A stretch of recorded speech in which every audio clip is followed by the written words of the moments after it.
আসসালামু আলাইকুম, this is নশারাজা Sourav. আজকে আলোচনা করব কম্পটন এফেক্ট নিয়ে। এটা হচ্ছে পরবর্তী পার্ট। লুইস ডি ব্রয়ের ম্যাটারওয়েভের পরবর্তী পার্ট হচ্ছে কম্পটন এফেক্ট। এই অধ্যায়টা আধুনিক পদার্থবিজ্ঞানের সূচনা অধ্যায়টার পরবর্তী পার্ট হচ্ছে কম্পটন এফেক্ট। কম্পটন এফেক্ট নিয়ে আজকে আলোচনা করব। কম্পটন এফেক্টটা কী, বইয়ে যতটুকু আছে ততটুকুর মধ্যে সীমাবদ্ধ রাখবো, অতটুকু গ্যাপ দিব, অতটুকুই বলবো এবং বাকি অংশটা আমরা সূত্র নিয়ে আলোচনা করব। হ্যাঁ, সো কম্পটন এফেক্টটা কী বলে? আমরা নর্মালি একটা ইলেকট্রনকে নিলাম, এটা একটা ইলেকট্রন ধরলাম, ইলেকট্রনকে নিলাম, ইলেকট্রনের উপর একটা ফোটনকে আমরা কি করলাম, একটা ফোটন আপতিত হইলো একটা ইলেকট্রনের উপর, ঠিক আছে? সো ওই যে ফোটনটা আপতিত হইলো, ওই ফোটনের একটা কি আছে, ওয়েভলেন্থ আছে, অবশ্যই ওয়েভলেন্থ আছে, বা একটা শক্তিও আছে, ঠিক আছে? আর ওই ফোটনের শক্তিটা কি, is equal to H new. এটা আমরা কে কার থেকে পাইলাম? এটা হচ্ছে প্লাঙ্ক থেকে পাইলাম, ম্যাক্স প্লাঙ্ক। ওটা ম্যাক্স প্লাঙ্ক থেকে পাইছিলাম আর কি। তো is equal to H new পরিমাণ শক্তি নিয়ে এবং ল্যামডা ওয়েভলেন্থ নিয়ে একটা ফোটন একটা ইলেকট্রনের উপর আপতিত হইল, ঠিক আছে? এরপরের ফেনোমেনাটা কি, এরপরের কাহিনীটা হবে কি? এটাই হচ্ছে কম্পটন এফেক্ট। পরবর্তী কি হবে, যখন একটা ফোটন একটা ইলেকট্রনের উপর আপতিত হইল, এটা হচ্ছে নিশ্চল অবস্থা, একটা ইলেকট্রন রাখলাম এখানে। সো এরপর একটা ফোটনকে আপতিত করলাম আমরা কিসের ওপর? এই ফোটনটার ওপর, ইলেকট্রনের ওপর একটা ফোটনকে আপতিত করলাম, ঠিক আছে? তখন যখন এটার সাথে এটার ওপর আপতিত হবে, তখন তাদের মধ্যে একটা সংঘর্ষ হবে না?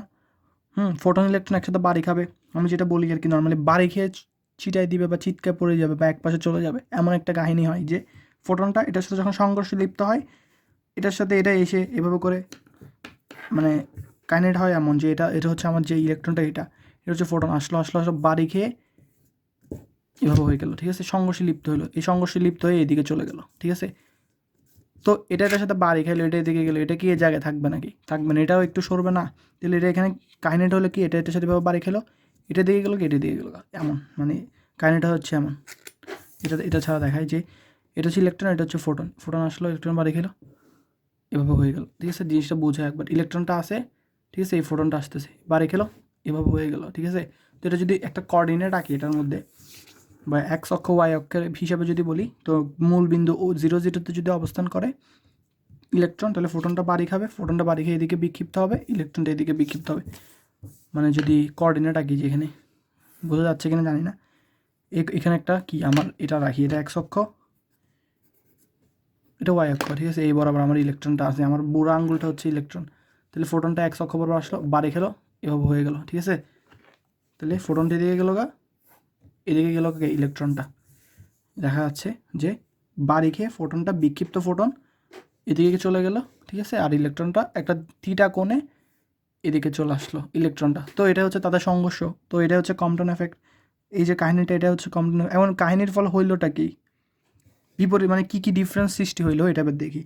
সো আমরা আগে বলছি একটা নির্দিষ্ট শক্তি নিয়ে একটা ফোটন, একটা নির্দিষ্ট তরঙ্গ দৈর্ঘ্যের ফোটন একটা ইলেকট্রনের উপর আপতিত হলো। ইলেকট্রন আবার স্থির ছিল, তার একটা নিশ্চল ভর আছে, ঠিক আছে? সে কিন্তু মুভ করতেছে না, একটা ভর আছে ইলেকট্রনের, ঠিক আছে? ইলেকট্রনটা এভাবে ছিল।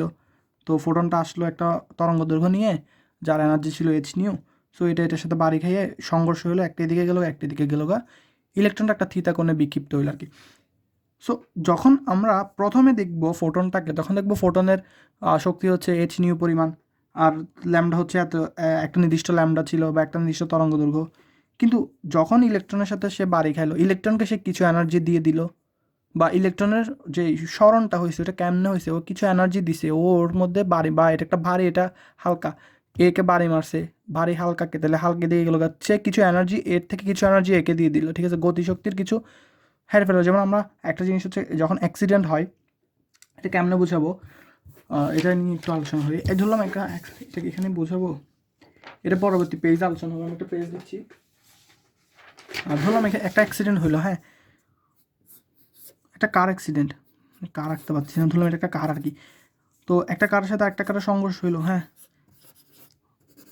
যখন সংঘর্ষ হয় প্রচুর পরিমাণে তাপ, মানে এটা থেকে এখানে ধরো একটা লরি আর কি, এটা লরি ট্রাক, তো একটা নর্মাল একটা প্রাইভেট কারকে বাড়ি মারলো। সো এটা কিন্তু ভর বেশি, এটা কিন্তু ছিটকে যাবে এখানে, যেহেতু এটা ভর বেশি, মাস বেশি, এটা মাস কম। কিন্তু এটা থেকে যখন সংঘর্ষ হবে, এখান থেকে তাপ শক্তি এখানের মধ্যে কি স্থানান্তরিত হয়, মানে এটা জোরে বাড়ি মারলে কি করে, এখানে বেশি পরিমাণে তাপ সৃষ্টি হয়, এত তাপ সৃষ্টি হয় যেটা মানে চিন্তার বাইরে।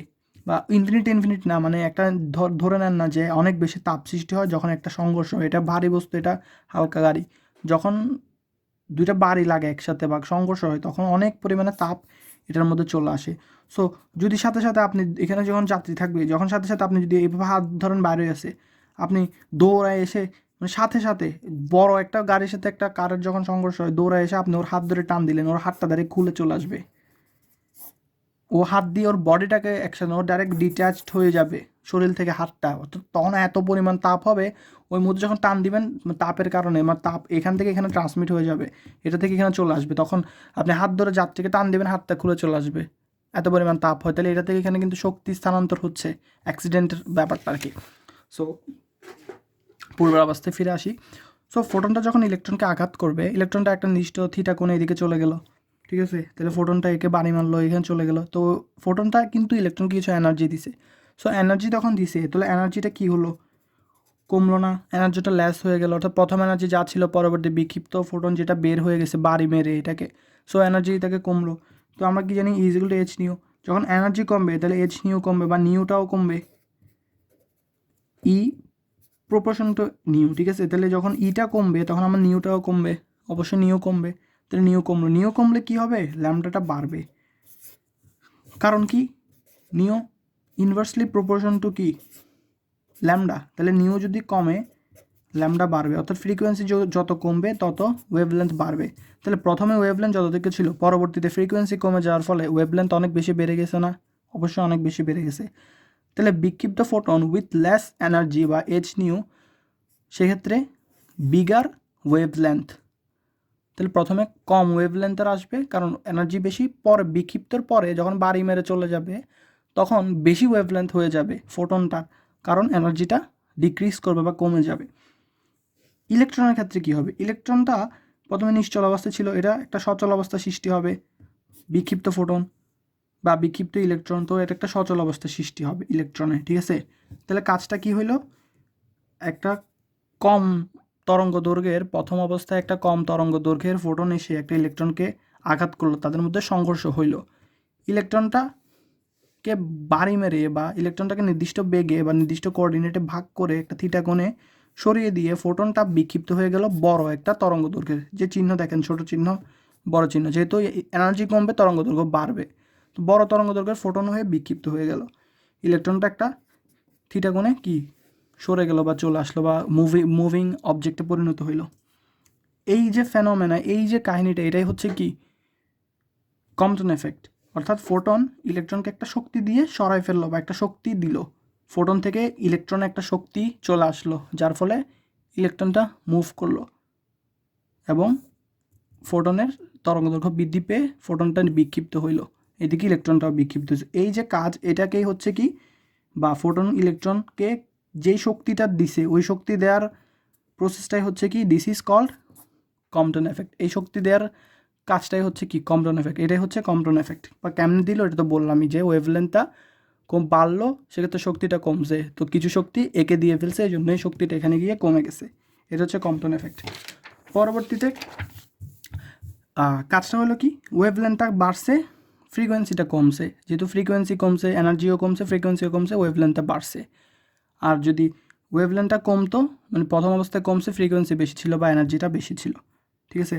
সো এবার যদি বলি সংঘর্ষের পূর্বে, এটা শুনে আসি যে সংঘর্ষের পূর্বের কিছু কাজ আমরা করব। সংঘর্ষের পূর্বে এনার্জি ছিল এইচ নিউ, ঠিক আছে, ওটা থেকে সংঘর্ষের পরে এনার্জি হয়েছে যে এইচ নিউ নট বা এইচ নিউ প্রাইম, হ্যাঁ, তো প্রথমে ছিল এইচ নিউ, পরে হয়ে গেল কি এইচ নিউ প্রাইম, ঠিক আছে, তাহলে এখানে কি এটা কি বাড়লো না, ফ্রিকোয়েন্সি কমলো না, ওয়েভলেন্থটা বাড়লো, যে দেখা যাচ্ছে কি প্রথমে এটা কি বিক্ষিপ্ত ফোটনের কি ওয়েভলেন্থ, এটার সাথে এটাকে একটু সমন্বিত করে পড়তে হবে যে বিক্ষিপ্ত ফোটনের ওয়েভলেন্থ যেটা বিক্ষিপ্ত হয়েছে এটা প্রাইম দিয়ে বোঝাচ্ছি, তাহলে বিক্ষিপ্ত ফোটনের কম্পাঙ্ক বা ফ্রিকোয়েন্সি হচ্ছে এটা, আর টোটালটা হচ্ছে এইচ নিউ হচ্ছে তাদের বিক্ষিপ্ত ফোটনের বা ই প্রাইম বলতে পারি বিক্ষিপ্ত ফোটনের এনার্জি, আর এটা হচ্ছে কি প্রাথমিক অবস্থায় ফোটনের এনার্জি, তো প্রাথমিক অবস্থায় এনার্জি ততটুকু, ওইটা থেকে বিক্ষিপ্ত অবস্থায় ফোটনের এনার্জিকে যদি বাদ দিই